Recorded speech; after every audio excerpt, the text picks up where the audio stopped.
English grammar class. तो देखो passive voice चल रहे थे और पैसिव वॉइस के अंदर मैंने तुम्हें प्रेजेंट इंडेफिनिट के बारे में एक एक तरह का टेंस करा दिया है, तो काफी नॉलेज हमें मिल चुकी है कि किस तरह से प्रेजेंट इंडेफिनिट टेंस के एक्टिव को पैसिव में बदला जाता है। ठीक है, तो अब बारी आ चुकी है प्रेजेंट कंटिन्यूअस की। तो हेडिंग डाल सकते हो तुम अपने पेज पर, प्रेजेंट कंटिन्यूअस टेंस। तो देखो मैंने डाला जरूर है प्रेजेंट कंटिन्यूअस टेंस, लेकिन मैं टेंसेस नहीं पढ़ा रहा, मैं इनकी कौन सी वॉइस पढ़ा रहा हूं, पैसिव वॉइस, क्योंकि हेडिंग तो वही डलवाऊंगा। ठीक है, हेडिंग डलवाने में क्या है, हेडिंग तो वही आएगा। ठीक है, तो तुम्हें इस बात का ध्यान रखना है कि हेडिंग वही है टेंस, लेकिन चलेंगे पैसिव वॉइस।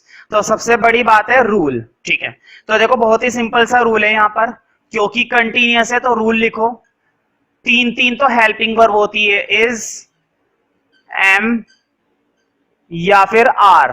ठीक है, और हमेशा ध्यान रखो कंटिन्यूअस के अंदर आईएनजी को तुम कभी भी नहीं भूल सकते हो। तो बीइंग आता है, आईएनजी के साथ साथ क्या आता है, बीइंग।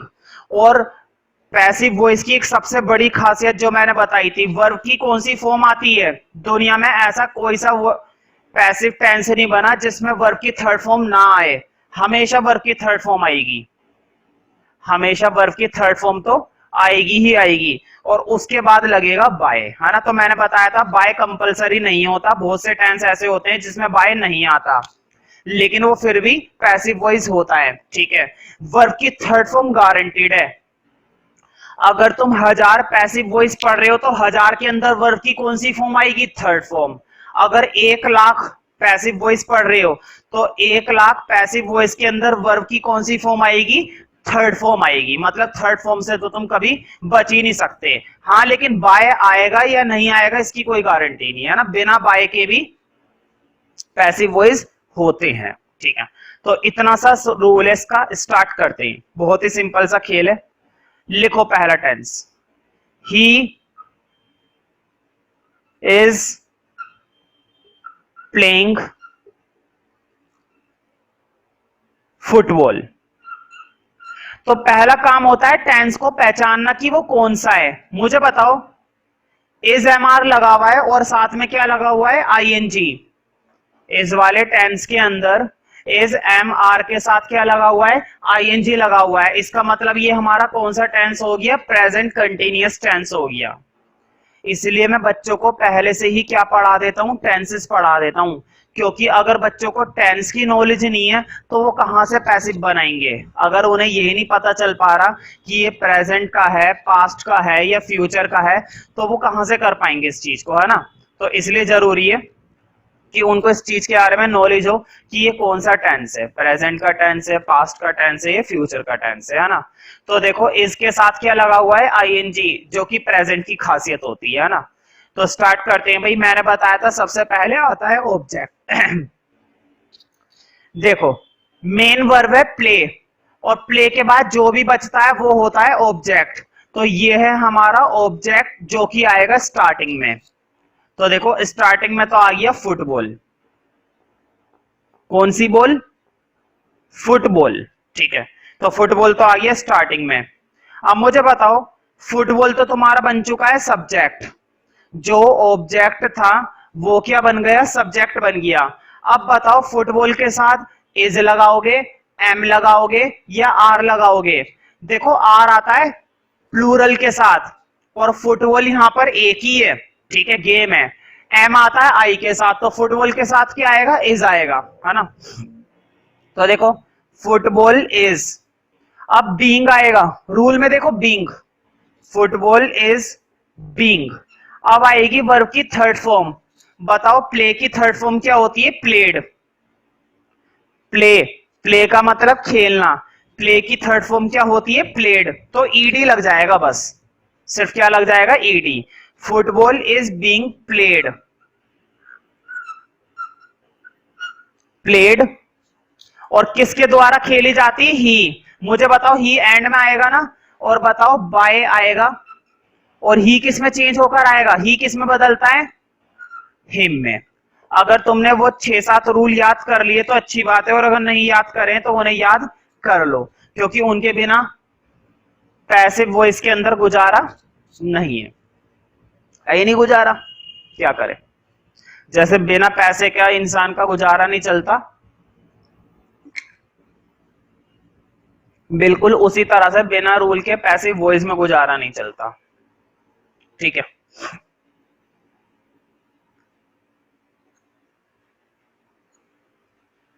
तो बहुत ही सिंपल काम है भाई, ग्रामर पढ़ना और पढ़ाना बड़ा ही आसान काम है, मजा आता है। ठीक है, अगला देखते हैं। He is driving a car, he is driving,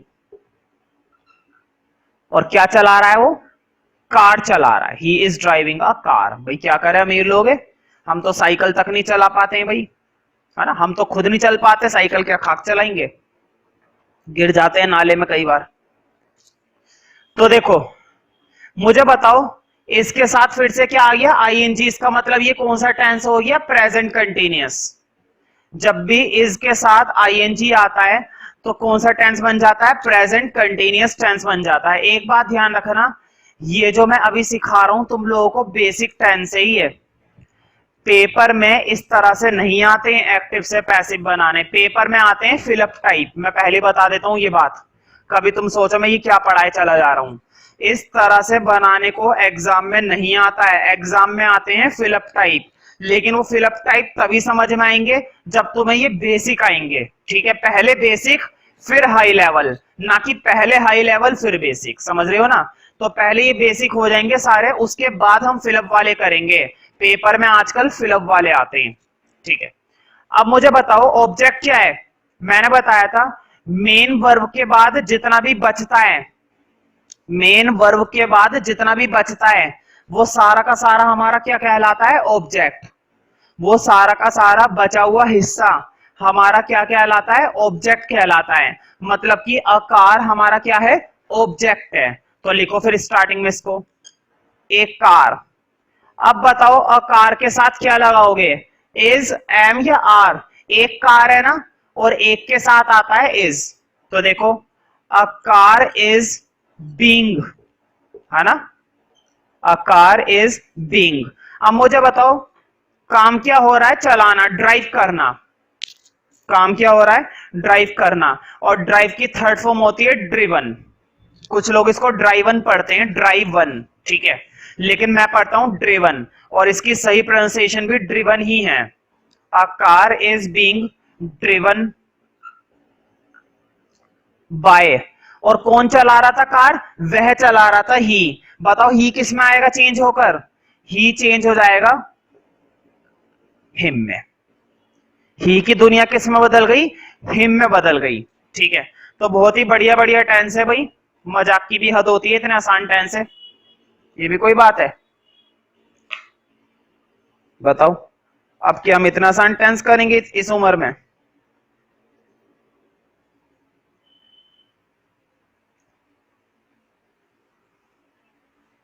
तो फिर करते हैं अगला टेंस, है ना। I am not running a race, I am not running a race, मैं कोई रेस नहीं भाग रहा हूं, है ना। वो रेस लगाते हैं ना आपस में, लड़के लोग मिलकर करते हैं ये सब काम, लड़कियों के तो बस की नहीं है, वैसे भी लड़कियां पैदल चल ले वही बहुत बड़ी बात है उनके लिए, है ना, दम नहीं होता लड़कियों में कुछ भी। तो देखो मैं रेस नहीं भाग रहा हूं, मुझे बताओ काम क्या हो रहा है, भागने का, काम क्या हो रहा है, भागने का। और भागने के बाद जितना भी बचा, मतलब मेन वर्ब के बाद बच्चों को ना पैसिव वॉइस के अंदर यही दिक्कत रहती है, उन्हें ऑब्जेक्ट का पता नहीं चल पाता। मैं तुम्हें बार बार एक ही बात बोल रहा हूं, मेन वर्ब के बाद जितना भी टेंस बचे करेगा, मेन वर्ब के बाद जितना भी टेंस बच जाए करेगा ना, वो सारा का सारा टेंस तुम्हारा क्या कहलाया करेगा, ऑब्जेक्ट। वो सारा का सारा टेंस तुम्हारा ऑब्जेक्ट है, मतलब कि अ रेस क्या माना जाएगा तुम्हारा, ऑब्जेक्ट। और अगर ये ऑब्जेक्ट है तो ऑब्जेक्ट आएगा बिल्कुल स्टार्टिंग में, अ रेस, ऑब्जेक्ट आ गया बिल्कुल स्टार्टिंग में। ठीक है, अब मुझे बताओ अ रेस के साथ इज, एम या आर? भाई अ रेस है, एक ही तो रेस है, दौड़ लगाई जा रही है और एक दौड़ के साथ इज आएगा, ठीक है, अ रेस इज। अब मुझे बताओ इज बीइंग, तुम्हें मालूम होगा काम हो रहा था भागने का, भागने की इंग्लिश होती है रन, और रन की तीनों फॉर्म कैसी होती है? Run run run. रन की तीनों फॉर्म, क्योंकि हमें कौन सी फॉर्म डालनी है? थर्ड फॉर्म डालनी है, तो तीनों फॉर्म क्या होती है? रन ही होती है। A race is being run by, किसके द्वारा? मेरे द्वारा। देखो आई, मुझे बताओ आई किस में चेंज हो जाता है? जल्दी से बताओ, तुम्हें याद होने चाहिए ये। आई किस में चेंज हो जाता है? मी में। Run by me, run by me. तो बहुत ही सिंपल सिंपल टेंस है भाई, अगर थोड़ा ध्यान से पढ़ाई पर ध्यान दोगे तो बहुत ही मजा आएगा, और अगर नहीं ध्यान दोगे तो बाकियों को मजा आएगा जब तुम फेल हो जाओगे।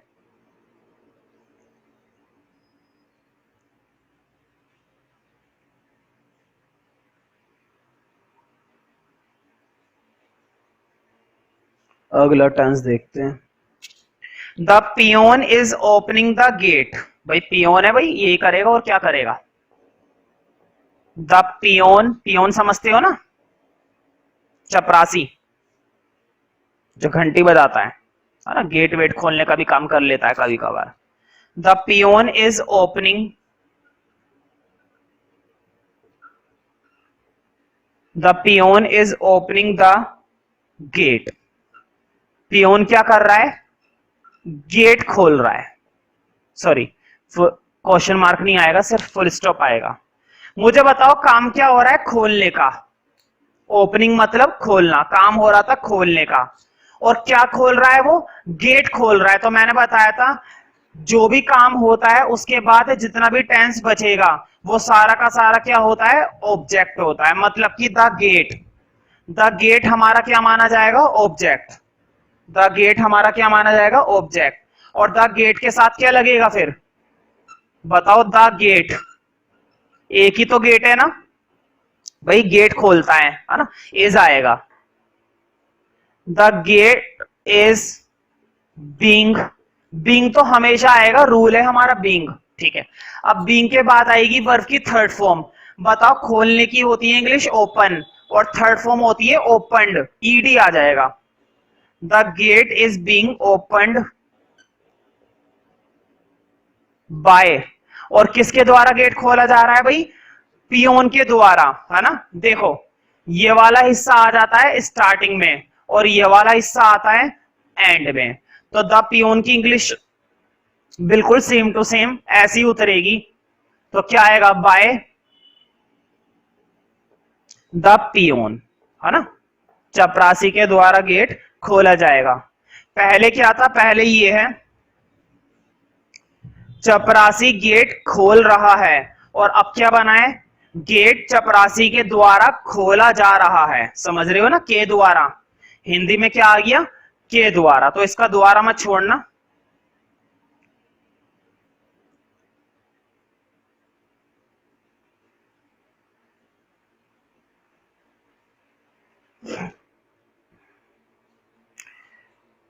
अगला देखते हैं भाई।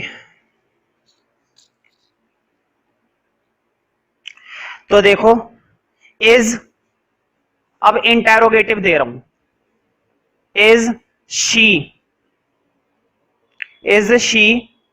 watering the plants? Is she watering?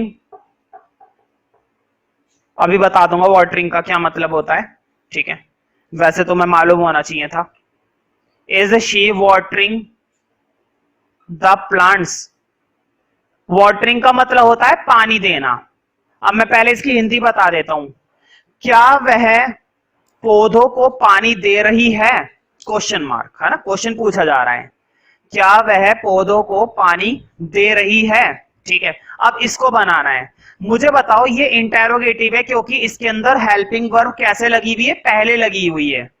जब भी कोई सा भी टेंस हो, चाहे वो प्रेजेंट का हो, चाहे वो पास्ट का हो, चाहे वो फ्यूचर का हो, जब भी किसी भी टेंस के अंदर हेल्पिंग वर्ब पहले लगी भी होती है तो वो टेंस बन जाता है तुम्हारा इंटेरोगेटिव। तो इसकी हिंदी बनेगी, क्या वह पौधों को पानी दे रही है। तो अब मुझे बताओ, अगर मुझे इसका पैसिव बनाना है, देखो बहुत ही आसान तरीका है, हम टिट फॉर टैट करेंगे जैसे को तैसा। उन्होंने अपनी हेल्पिंग वर्ब पहले लगाई है ना अपने क्वेश्चन में, हम भी अपनी हेल्पिंग वर्ब पहले ही लगाएंगे।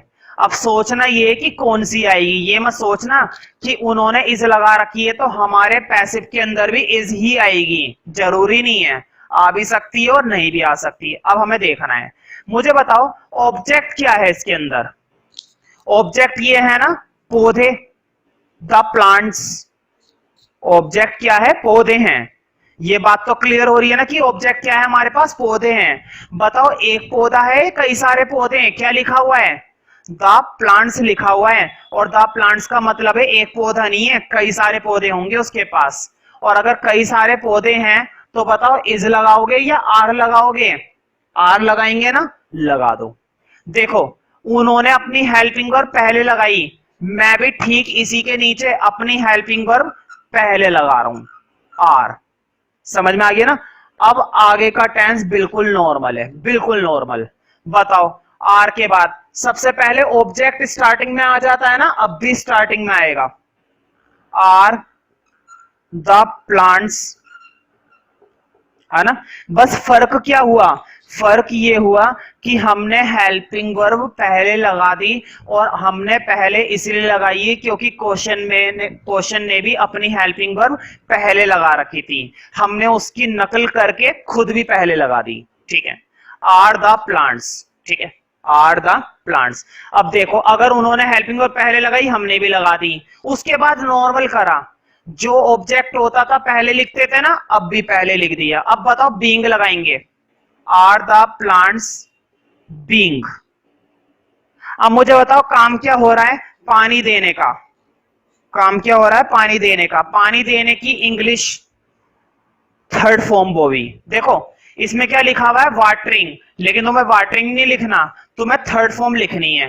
तो देखो is being, sorry being watered. सुनने में अजीब लगेगा और गलत भी लगेगा, लेकिन अगर तुम गूगल पे सर्च करते हो, कहीं पे भी देखो, बुक के अंदर देखो, किसी भी टीचर से पूछो, तो वाटर्ड आ जाएगा, थर्ड फॉर्म आ जाएगी वाटर्ड, पानी देना, वाटर्ड। ठीक है, are the plants being watered by, watered by किसके द्वारा पानी दिया जा रहा है, पानी दिया जा रहा है शी के द्वारा। और बताओ शी चेंज होकर किस में आता है, हर में आएगा। अभी देखो इस क्वेश्चन मार्क लगाना मत भूलना, पहले थी हिंदी, क्या पौधों को उसके द्वारा पानी दिया जा रहा है, और एंड में आ रहा है उसके द्वारा पौधों को पानी दिया जा रहा है। समझ रहे हो ना। तो देखो इसके बेस पर है ना, एक दो और करते हैं, अभी फ्लो बन जाएगा। ठीक है, अभी हमने एक ही करा है, एक दो और करके देखेंगे तो उससे काफी अच्छा फ्लो बनेगा। तो देखते हैं, अगर ऐसा कोई एक आध टेंस है मेरे पास दोबारा से तो बढ़िया रहेगा। ठीक है, चलो खैर एक मिल गया मुझे।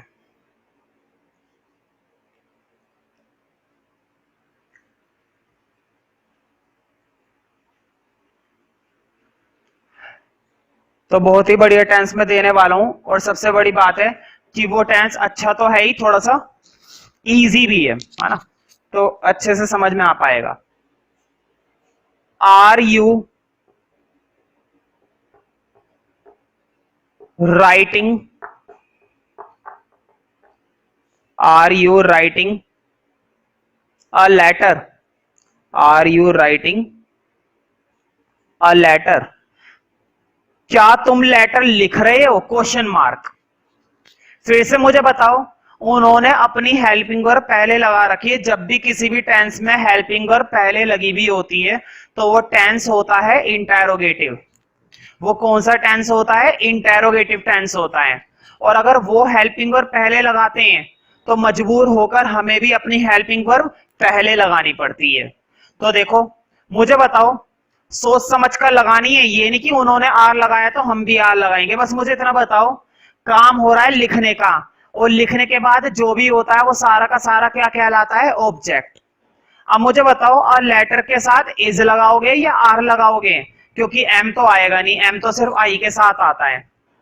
अ लेटर के साथ आएगा इज, क्योंकि कितने पत्र लिखने की बात हो रही है, एक पत्र, और एक पत्र के साथ इज, तो देखो इज आएगा ना, सबसे पहले हमने इज लगा दिया, हमने भी अपनी हेल्पिंग वर्ब पहले लगा दी। अब लिखो a letter, is a letter, अब बीइंग आएगा, is a letter being.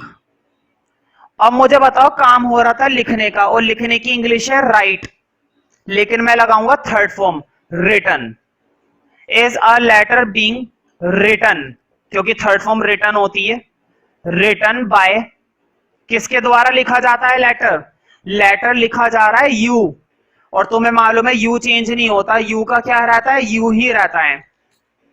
Is a letter being written by you, क्या तुम्हारे द्वारा लेटर लिखा जा रहा है, और पहले वाले टेंस का क्या मतलब है, क्या तुम लेटर लिख रहे हो, पहले वाले टेंस में है क्या तुम लेटर लिख रहे हो, और दूसरे वाले में है क्या तुम्हारे द्वारा लेटर लिखा जा रहा है। ठीक है,